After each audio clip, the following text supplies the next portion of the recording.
உங்களை ஏன் இங்க நாங்க எல்லாரையும் கூப்பிட்டு உங்களுக்கு எல்லாம் ஒரு சின்ன அறிவுரை கொடுக்கறதுக்கு நாங்க தயாரா இருக்கிறோம். உயர் அதிகாரிகள் அனைவரும் உங்கள் அருகில் வந்து உங்களுக்கு ஒரு பாதுகாப்பான விஷயங்களையும் எப்படி பேருந்தில் பயணம் செய்வது என்ற ஒரு சின்ன ஒரு அறிவுரை உங்களுக்கு கொடுப்பதற்கு நாங்கள் இங்கே வந்திருக்கிறோம். அப்படிங்கிறது உங்களுக்கு தெரியும். இருந்தாலும் நீங்க வந்து படிக்கட்டில் தொங்கிக் கொண்டு பயணிப்பது மிக ஒரு பாதுகாப்பான போக்குவரத்தை கண்டிப்பாக நாம் கடைபிடிக்க வேண்டும். மாணவர்களுக்கு இந்த நேரத்தில் ஒரு விளையாட்டுத்தனமான ஒரு குணம் இருக்கும்.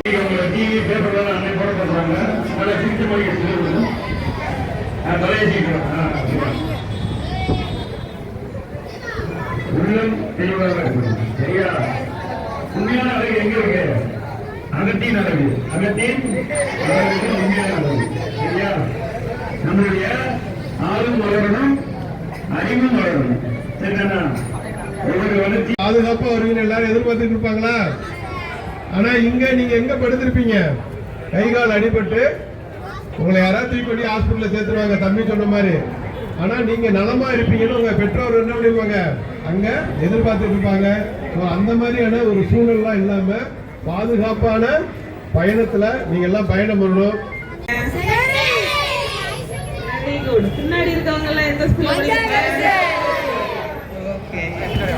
சரி, இதற்கு நல்ல விழிப்புணர்வு உங்களுக்கு கிடைச்சிருச்சா? படிக்கட்டுல பயணம் பண்ணக்கூடாது அப்படிங்கறத தெரிஞ்சுக்கிட்டீங்களா? பயணம் பண்ணா என்ன ஆகும்? இனிமேல் பயணம் பண்ணுவீங்களா? இந்த செய்தியை யாருக்கெல்லாம் போய் சொல்லுவீங்க? உங்க ஸ்கூல்ல எல்லா நண்பர்களுக்கும் சொல்லணும். சரியா? ஃபாலோ பண்ணிக்கலாமா? பேருந்தில் பயணிக்கும் பொழுது